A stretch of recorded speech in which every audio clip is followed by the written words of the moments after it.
7th of September, and I have a very good reason for being late. We've got so much really amazing stuff happening this month that is just got us so excited here. It really has got us really excited. We've got a number of new products arriving, and one lot of products literally has just arrived right now. So that's why I was late, because I popped out to say hello, and I'm going to talk about those in a moment. But there is actually a hint over my shoulder there. So what I thought I might do for this morning is just kick off with my progress on my Nanail chick. There is a reason why I'm wearing the hitchhiker here with my tag on it. I'll talk about that in a moment. We've got a new product and a returning product coming back, which is awesome. So we're going to cover that off, and then I've got some pattern ideas as well for you with the alpaca 3-plies, which are all up and running too, and it's the perfect sort of yarn to start picking up and knitting as the weather is starting to get a little bit more warmer. Good morning, everybody. I hope everyone is having a great morning. Father's Day yesterday. How did everyone get on with that? It was very good in our house, which was great. And we, of course, I have to admit, the classic bay, I love it. We had a stunning weekend here over the weekend. Like, it was amazing. The weather was beautiful and it was really warm, and it just was lovely and perfect weekend. And then, of course, suddenly blew through last night, and it rained, and it's cold, and let's put it this way, I'm back to digging the old chiker out of the cupboard today. It's a bit cool. It should seem a little bit bedraggled today. It's been one of those days. I've been kind of running late all morning, but it's all right. It's all good. Part of the reason for the bedragglement, I have been working monogamously on the Nanail chick. I'm quite determined to get this finished, because I'm really keen to, as the next major project that we all work on together if we wish, is to work on Rebel by Libby Johnson, because I've got some yarn that I want to use for that. And in fact, this 3-ply would be great for that too. But anywho, and I really had a great run on it over the weekend. I had a couple of spots over the weekend. First thing in the morning, actually, while the rest of my house is sleeping, I had been able to get up and get stuff done. And I literally today just have now finished the charted colour work. So all my colour work is now done. So that's the last of it there. Look at that. Oh, so it's upside down, but there you go. Just to give you an idea, all completely finished. So the last chart for this is literally, so you do these big chevrons, which I think is where I was at on Thursday when I spoke to you, was those chevrons. And then the last chart literally is those little turrets there, right? 3x3. So I started them yesterday, started knitting the first 3, and then started knitting 3x3, 3x3, 3x3, put it down, went and did something else, organised dinner, Father's Day, blah, blah, blah, picked it up, 4x4, 4x4, 4x4, 4x4, got to the end of the round. Bearing in mind, there's like 400 and something odd stitches on here at the minute. Got to the end of the round, and I had spare stitches, and I'm thinking, how'd that happen? Oh. And then I realised, then the penny dropped, realised what I'd done. And the whole thought of just completely unravelling it was mortifying. So I suddenly thought, well, actually, there's more than one way to skin this cat. So what I ended up doing is I ended up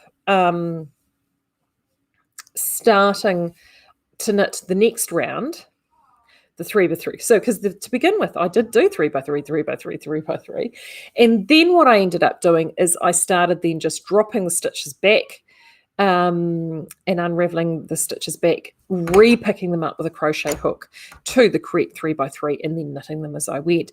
And of course, in terms of maths, every so often, stitch repeats down, I would then get to a block of 3 by 3, 3 by 3, and I didn't have to do that quite so many. So it was a little bit of a fart. So it meant my floats are now slightly crazy on that side, but that's all right. They still sit, so that's good. So it just meant that round, the second round, took forever. So this morning I thought, no, I'm going to come in, I'm going to finish that round off because I wanted to be able to show you this finished colour work. Get all the way to the end. My stitch count's off by 1. Yes. Insert expletives here because that's what happened. And I thought, what have I done? And then I went back, and about a third of the way round, I had done one of the orange blocks as a block of 4, and everything else was in 3s. And I thought, I'm not going to go back again and unravel this again. So what I ended up doing this time round is I ended up doing, and you can just see it there, a make one here at the marker, which I'm hoping is going to be in the under there. It doesn't really matter. And then where I had my block, which I can't find it now, I did it because it's a block of 4, the middle 2 stitches, and knit 2 together, and then completed the last round. Because we're going to fudge it, because we weren't going to do it again. So just to show that, yeah, mistakes do happen, but there are ways to work around it. So I am going to, so where I'm at now is and I've just gone and done a few stitches in. I'm now in the increase round. This increase round will take me to 540 stitches, just a few. But once I've completed that round, I will just continue to work as normal, and I will be separating pretty much immediately after that for the sleeves, which is great. In fact, yeah, work 5 centimeters and then separate the sleeves, and then we're sort of away laughing. I think it'll progress fairly quickly, and from there, I will do the sleeves. So I'll separate for the sleeves, work a little bit, then actually probably knit the sleeves down, and then I will try it on, see where I'm at, and I'll see how it's fitting and how it's sitting, and that's when I'll decide whether or not I'll put my asymmetrical back in, which I quite like. I think on the swatch it'll look kind of cool. So I'm pretty certain I'm going to do that, and then that'll be great. Now, interestingly enough, one of the things that I've noticed coming to the end of the colour work is that obviously I had mentioned before that I did change out some extra orange in here, and I'm really intrigued to see, even with my modifications, so potentially the extra yarn and the sway back, even with my modifications, where things will end up with the yarn amounts, because I have to say already for the contrast color 1, which is the green, I've not needed to use a ball. So I haven't, I've still got some left of the ball, and the additional ball that according to the pattern I required, I didn't even break into. I've used about a third of my final ball of the chapel, which is the orange, which is understandable because I've actually done more of that because of the modification just here and a bit further down. So I had enough with that. If I hadn't have done that modification, I wouldn't have broken into that third ball of chapel either. And I've got so many balls. Seriously, I'm only still on my first ball. I mean, this is, hold on, pick it up. This is still my first ball of milk. So, and I've got like 10 of them, 8 of them or something still sitting there. Now, I know I'm going to chew through those once I hit the sleeves and the base, but I am picking that they've been very cautious with their requirements in terms of meterage. So if any of you are knitting this, have you actually found that you've not gone through as much yarn as what is suggested in the pattern? Because I certainly haven't. Once I get done, yeah, we'll put that in there. And I mean, that's great, because if it just means that you won't need to use as much. And I mean, I've been pretty conservative with my floats as well, and yeah, so it will be intriguing to see how that goes. So it'll be good. Maxine is saying, expecting a high today of 31 in Adelaide. Youch, that's hot. I think we were 23 here yesterday. So that was really nice for us. It was great. Right, so that's where I'm at with the Swan Show. The other thing I want to talk about today is I mentioned these the other day, and we've got all of them now, and we are getting some samples done. So, which are our beautiful alpaca 3-plies. Perfect if you're wanting this warmer weather knitting. Not everybody, I have to say, because that Swan Show I'm not going to get to wear this season. So the nice thing about it is I can finish it, block it, have it here in the shop for everyone to enjoy, and then I will steal it out of the shop for next season. So that's something that's good news. So then this is sort of the time of year for those of you living in warmer climes where you do sometimes switch from garment knitting into accessory knitting. Hence the reason for me wearing my hitchhiker here. We are actually getting hitchhiker knitted in this colorway here at the moment. I've already seen Del's been working on this over the weekend, and she is a machine. It's already over halfway finished, and it looks amazing. This alpaca is perfect for a pattern like this because it works so well with these sorts of colors. Adds a pop of color to your wardrobe, and it looks fantastic. And hitchhiker Martina Beam, and for those who tune in regularly, you know that I'm a massive Martina fan. I'm not a huge shawl or knitter per se. Some people adore shawls, they just knit them all the time. That's their jam. I mean, I have a few, but I'm not I bounce around all over the show. I've got the ADHD of knitting tendencies, and but Martina is my go-to girl. If I am looking for something that I want to knit, I have a number of her patterns. I've done brickless, I've done Niada, as you know, a squillion times, and Niada actually in these yarns would be amazing.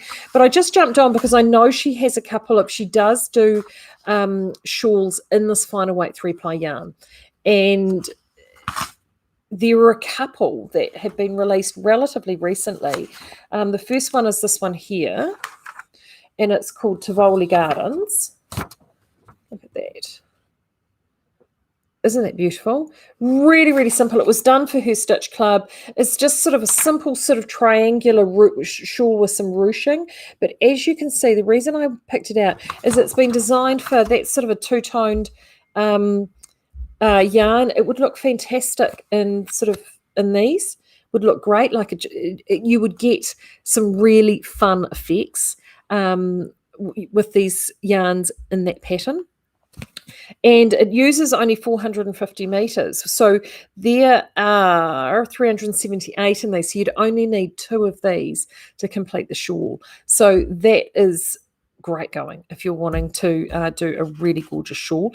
And that is one. And this was the other one that I just loved. This one's called Hallie. So that's it there held up. And that's it there worn. So as you can see, it's a really decent sized shawl, and again 604 meters. Again, only 2 skeins are required, so you would get more out of your 2 skeins with this one. I mean, again, honestly, with this one, I would actually probably put in another ruching repeat. You'll have enough yarn here to be able to do that. So you just keep going to make it bigger. But look at that. Isn't that gorgeous? Absolutely stunning.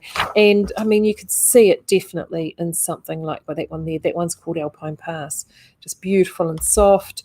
And this is the softer version of Salmon Creek, which is called Daybreak. It's just lovely. So those are a couple of really good options if you are looking for some shawls that you're wanting to do. This alpaca is just beautiful. It is so, so incredibly soft. In fact, if you were doing baby singlets, you could do baby singlets in this. It would be amazing for baby singlets, but it is so soft. Baby alpaca can be worn next to the skin, no problem whatsoever. Shawls are perfect because when they block, particularly this one here, this Hallie, because when you block it out, you will get that beautiful open lace weight pattern with this alpaca, no problem whatsoever. And that's a shawl, $40 for that shawl in that 3-ply yarn. Amazing. Really, really good value. Okay, On the stuff coming back into stock front, the truck hasn't been over yet, so I don't quite know what's still there. But what I've had sitting here since last week, and we needed to wait for them to roll over at the mill before we could load them up, is this. I know. Sorry, can't help. I know some people hate that sound, but I had to do it. What is this? It looks like a bag of Naked Skeinz, Marie. Yes, it is a bag of Naked Skeinz. And it is Naked Skeinz DK, which I know so many of you have been waiting for. But as you can see, it's in a different format. So what's happened is we had to stop doing our small hank format and move to the cones because of a machinery issue. That has now been resolved. So really happy about that.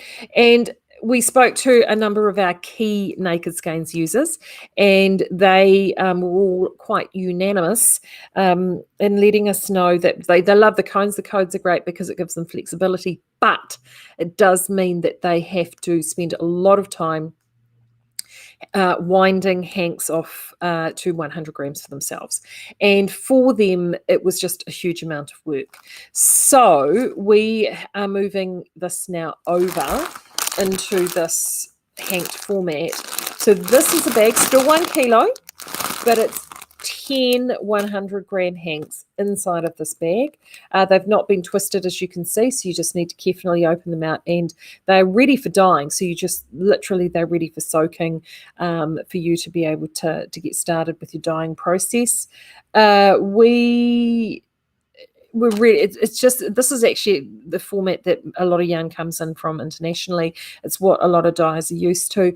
For those who absolutely adored the hanks, the cones, we still do have some cone stock. We're going to run through the cone stock that we've got. And in fact, our naked sock, hopefully, touch wood, in the next few days should be back. We'll be getting a small amount back in cone again because we can get those off more quickly. Just there's a backlog at this machine at the minute.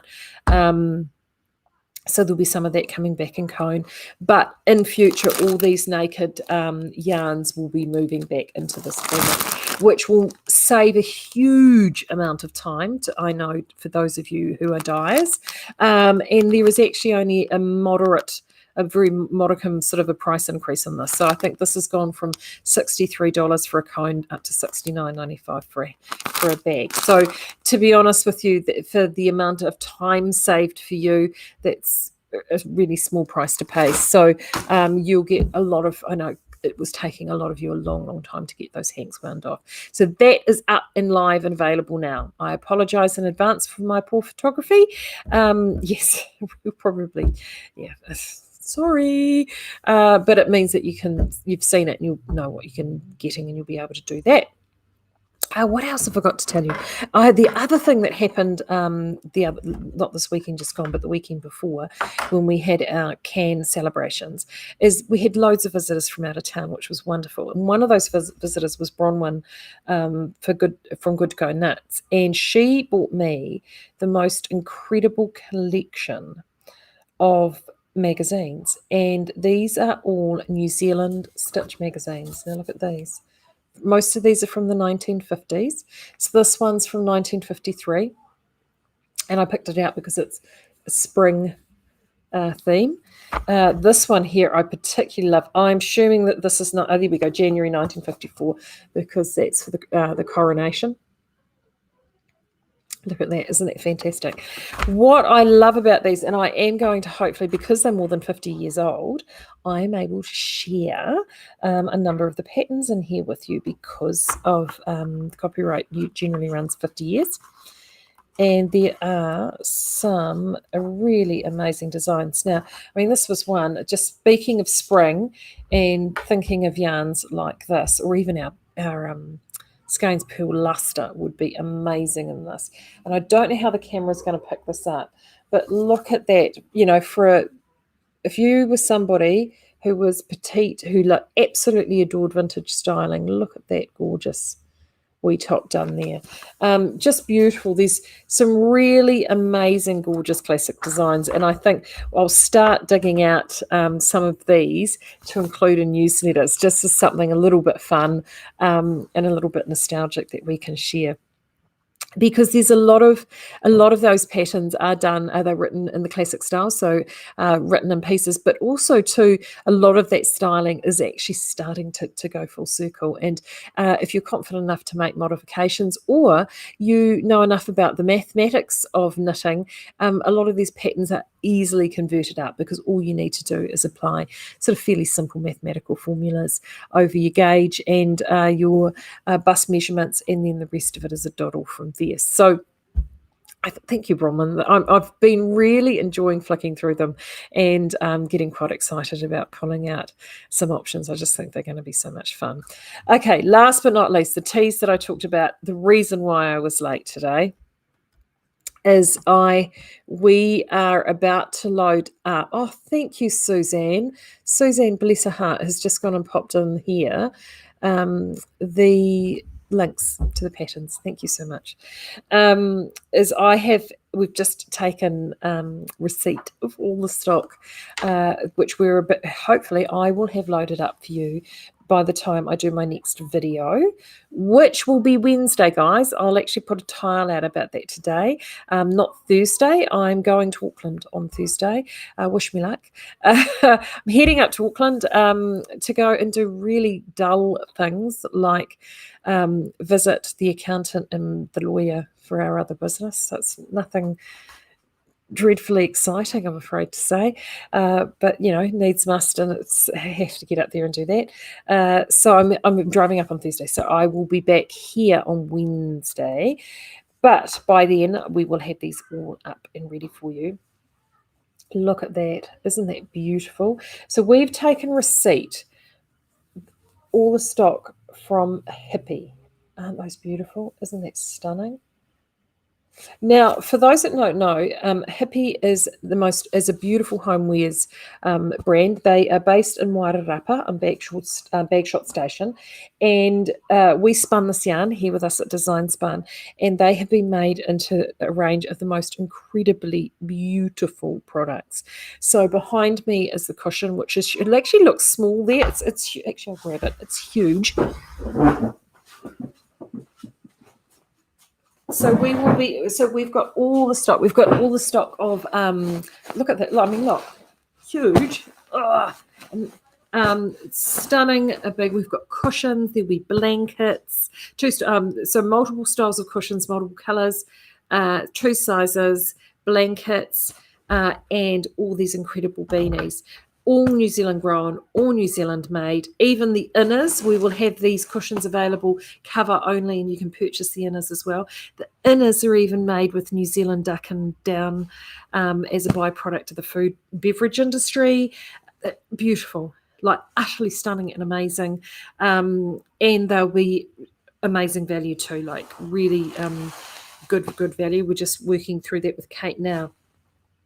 This is the sort of stuff, particularly if you've got special birthdays, anniversaries, weddings, but now that a number of weddings are allowed to start happening again, spring wedding, Christmas, and you're wanting to get organised with some gifts. Oh, babies, particularly the blankets. When you see the blankets, oh my word, amazing.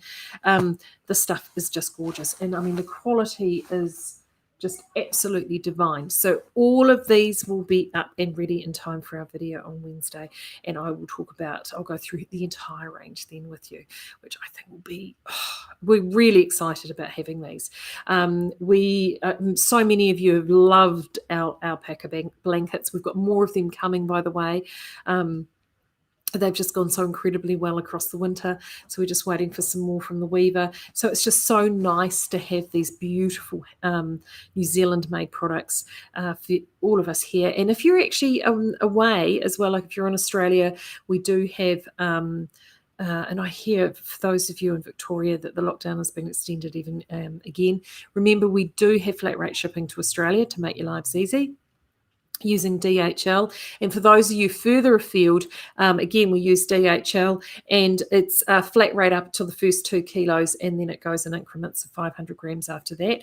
And that's where, like, if you were, for example, were in North America or Canada, you're wanting something like this, that's where you grab the cover and grab your inner up there, because it would save you loads in postage. Just amazing, absolutely amazing. So I'm going to talk about these in depth on Wednesday. Very excited about that. But until then, you guys have a great day. I will catch up with you then Wednesday. And of course, I will be around on the social media. So until then, you have a great week. I will be back. Keep knitting. Hopefully, I'll be a bit more progress on the nil chick on Wednesday. Okay, take care. Bye.